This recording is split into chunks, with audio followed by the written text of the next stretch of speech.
Assalamualaikum warahmatullahi wabarakatuh.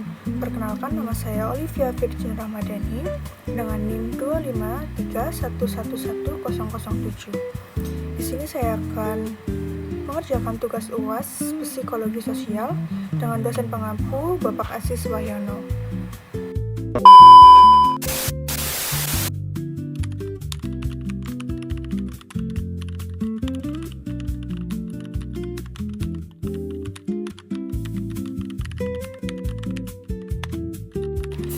Yang pertama, persepsi sosial. Bagaimana anak tidak memahami tugas yang diberikan oleh guru? Menurut Gordon Allport, persepsi sosial adalah proses seseorang menerima, mengorganisasi, dan menginterpretasikan informasi yang diperoleh dari lingkungan sosial. Setiap individu dapat memiliki persepsi yang berbeda, meskipun menerima informasi yang sama karena dipengaruhi oleh pengalaman, pengetahuan, perhatian, dan cara berpikir masing-masing. Di dalam kasus ini, siswa yang tidak memahami tugas belum tentu karena kurang mampu atau tidak memperhatikan guru. Dari sudut pandang psikologi sosial, hal tersebut dapat terjadi karena adanya perbedaan persepsi antara guru dan siswa. Guru mungkin merasa instruksinya sudah jelas, tetapi siswa menafsirkan instruksi tersebut dengan cara pandang yang berbeda. Selain itu, bias konfirmasi juga mempengaruhi pemahaman siswa, yaitu kecenderungan seseorang hanya menangkap informasi yang sesuai dengan pemahamannya dan mengabaikan informasi lainnya. Akibatnya, tugas yang dikerjakan tidak sesuai dengan harapan guru. Oleh karena itu, guru perlu menggunakan bahasa yang mudah dipahami, memberikan contoh pengerjaan, serta melakukan umpan balik dengan bertanya kepada siswa apakah instruksi yang diberikan sudah dipahami. Dengan cara tersebut, kesalahan persepsi dapat diminimalkan dan tujuan pembelajaran dapat tercapai dengan baik.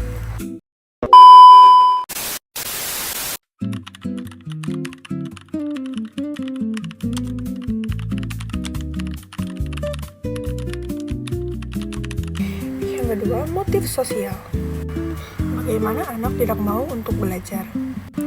Menurut David McClellan, motif sosial adalah dorongan yang mempengaruhi perilaku seseorang dalam kehidupan sosial. McClellan menjelaskan bahwa terdapat 3 kebutuhan utama, yaitu need for achievement atau kebutuhan untuk berprestasi, yang kedua need for affiliation atau kebutuhan untuk diterima dalam kelompok, yang ketiga need for power, kebutuhan untuk mempengaruhi orang lain. Di dalam kasus ini, semua siswa yang tidak mau belajar tidak selalu disebabkan oleh rasa malas. Dari sudut pandang psikologi sosial, hal tersebut dapat terjadi karena kebutuhan sosialnya belum terpenuhi. Misalnya, siswa merasa usahanya tidak pernah dihargai sehingga motivasi untuk berprestasi menurun. Selain itu, ada siswa yang lebih memilih menghabiskan waktu bersama teman karena ingin diterima dalam kelompoknya dibandingkan fokus belajar. Akibatnya, motivasi belajar menjadi rendah dan prestasi akademik ikut menurun.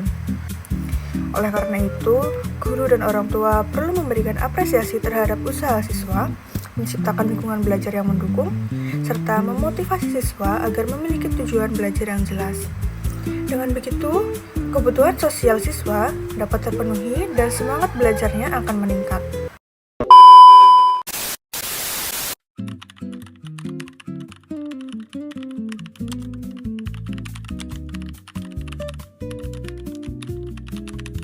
Ketiga, interaksi sosial.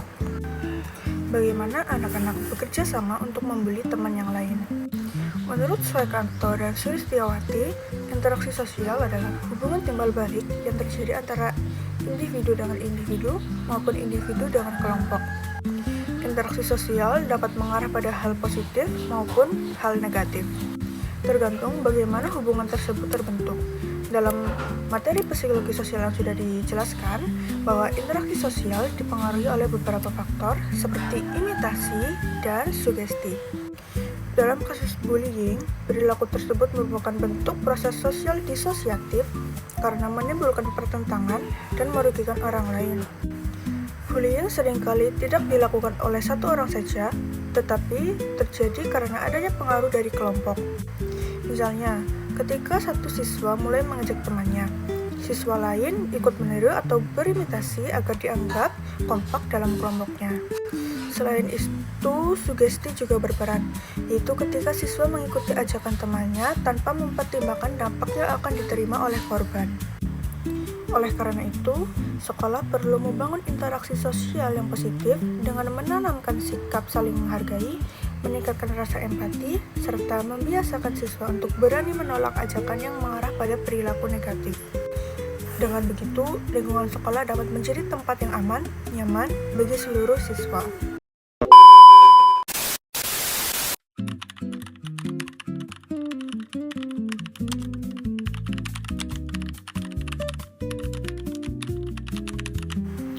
Yang keempat, agresi.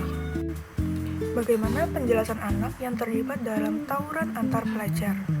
Dalam materi psikologi sosial dijelaskan bahwa salah satu bentuk motif sosial adalah motif agresi, yaitu dorongan dalam diri seseorang untuk menyerang atau menyakiti orang lain, baik secara fisik maupun verbal.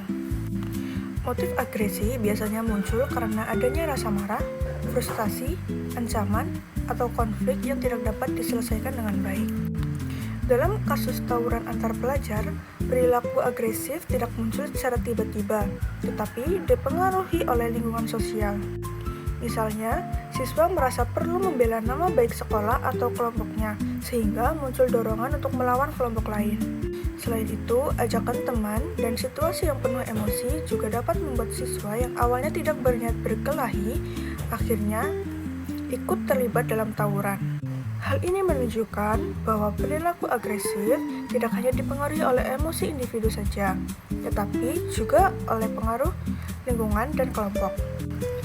Oleh karena itu, sekolah perlu membantu siswa mengelola emosi dengan baik, menyelesaikan konflik melalui komunikasi yang positif, serta menanamkan sikap saling menghargai agar siswa tidak menjadikan kekerasan sebagai cara untuk menyelesaikan masalah.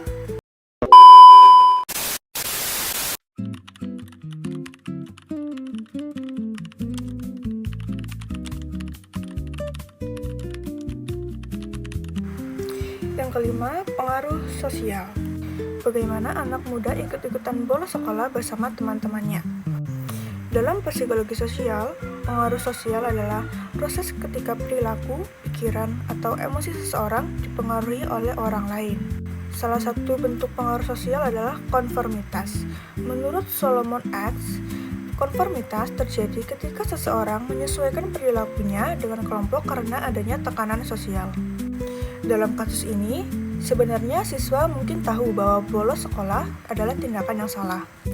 Namun, karena teman-temannya mengajak dan sebagian besar kelompok melakukan hal yang sama, siswa merasa tidak enak jika menolak. Ia khawatir akan dianggap berbeda, tidak kompak, atau bahkan dikucilkan dari kelompoknya. Akibatnya, siswa memilih ikut membolos meskipun bertentangan dengan keinginannya sendiri. Hal ini menunjukkan bahwa pada masa remaja, pengaruh teman sebaya sangat kuat dalam membentuk perilaku. Oleh karena itu, siswa perlu dilatih untuk memiliki rasa percaya diri, kemampuan mengambil keputusan sendiri, dan berani menolak ajakan yang negatif agar tidak mudah terpengaruh oleh tekanan kelompok.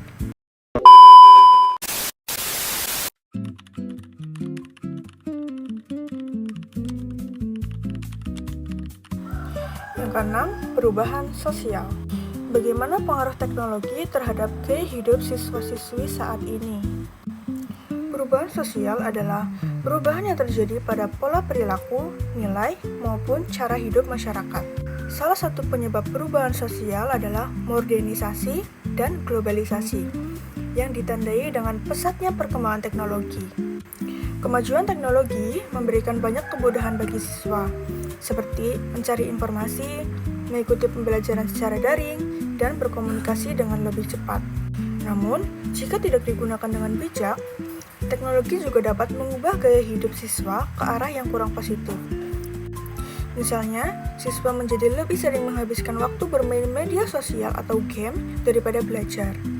Selain itu, penggunaan teknologi yang berlebihan dapat mengurangi interaksi sosial secara langsung dengan teman maupun keluarga, sehingga mempengaruhi kemampuan bersosialisasi. Oleh karena itu, siswa perlu memanfaatkan teknologi secara bijaksana sebagai sarana belajar dan mengembangkan diri. Guru dan orang tua juga memiliki peran penting dalam memberikan pendampingan agar teknologi digunakan secara positif sehingga dapat mendukung proses belajar dan perkembangan sosial siswa.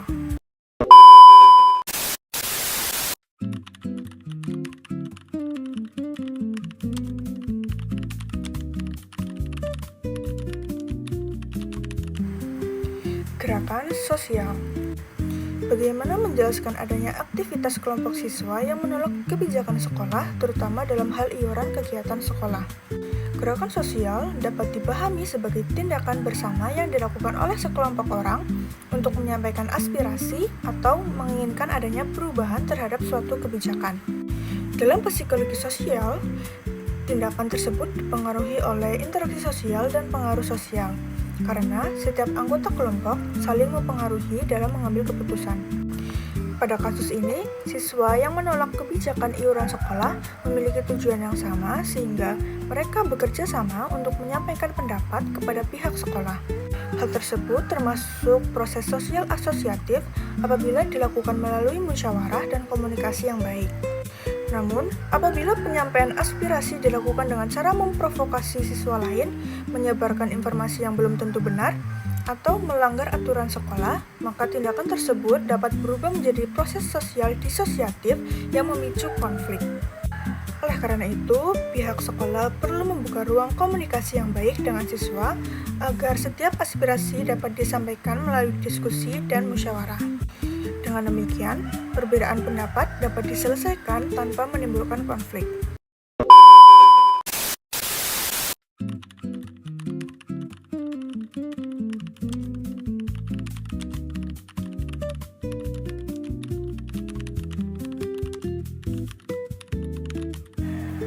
Tingkah laku massa.